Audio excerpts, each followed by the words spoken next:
Oasis फर्टिलिटीच्या तज्ञांनी IVF उपचार पद्धतीद्वारे 1 लाखांहून अधिक जोडप्यांना मातृत्व प्राप्तीचा आनंद दिला आहे। मोफत अपॉइंटमेंट बुक करण्यासाठी आजच संपर्क साधा। 2 एकरमध्ये मागे 4 महिन्याखाली पुन्हा टरबूजाचं पीक घेतलं।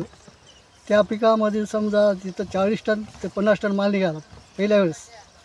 ते आम्हाला 14 ते 15 रुपये किलो प्रमाणे ते विकण्यात आला। त्याच्यानंतर ते माल रान तयार करून पुन्हा त्याच वेळेस दुसरा टरबूज लावला आहे। त्याच्यामध्ये पुन्हा 2.5 महिन्यामध्ये पुन्हा 30 टन ते 40 टन माल निघाला। ते सध्या 10 रुपये टमाटर गेला, तरी याच्यात 25% माल नुकसान झालं। उन्हामुळे वरला भाग तटा पडून गेला, खराब होऊन गेला सगळा।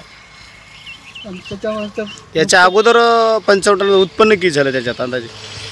त्याचं उत्पन्न झालं 5 ते 6 लाख पर्यंत। आता आताचं किती होईल? आताचा अंदाज 3 ते 4 होईल। 9 ते 10 लाख रुपये उत्पन्न हा अंदाज। एकूण माल किती खराब होते? आता याच्यातून कमीत कमी 10 ते 15 टन माल खराब निघाला। 15 टन माल पहिल्या वेळेस। आता यावेळेस 10 टन माल ते 15 टन म्हणजे यावेळेस उन्हानं जास्त खराब झाला।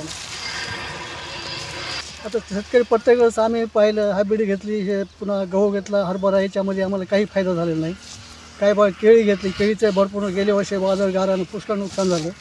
नंतर टमाटा घेतला, त्याच्यानंतर पुन्हा गार पडली, ते नुकसान झालं। यावर्षी थोडं चांगलं टरबुजामुळे आम्हाला फायदा झाला। डबल पीक कशामुळे घेतले हे तुम्हाला?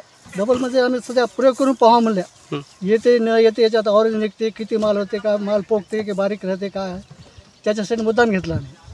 म्हणजे पुढच्या वर्षी आपल्याला पुन्हा लावता येते।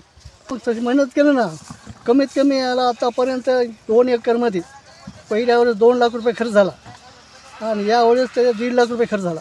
म्हणजे पहिले बेड मारलेला होता, ठिबक होतं, मिन्सिंग पहिलंच होतं, त्याच्यामुळं आता 1 लाखाचा खर्च वाचला आमचा। फक्त खत पाणी बी आणि औषधं यांचाच खर्च लागला। कारण असं प्रत्येक कोणते ना कोणते पिकं हे पीक गेलं म्हणून आत्महत्या करणं, मग कर्ज झालं आत्महत्या करणं, याचं फार वाईट आहे। त्याला शेतकरी म्हणत नाहीत। शेतकऱ्यानं किती नुकसान झालं, किती नुकसान झालं, एक नाही दुसरं पीक घ्यायचं, ते घेऊन दुसरं पीक घ्यायचं, कोणातरी पिकामध्ये सक्सेस व्हायचं आणि आपल्याला व्यवसाय चालवायचा आणि लोकांचं कर्ज फेडायचं, आत्महत्या करू नये।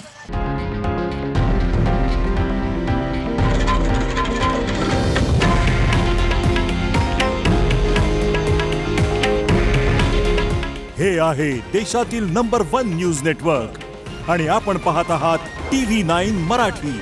काळजी तुमची, हित महाराष्ट्राचं।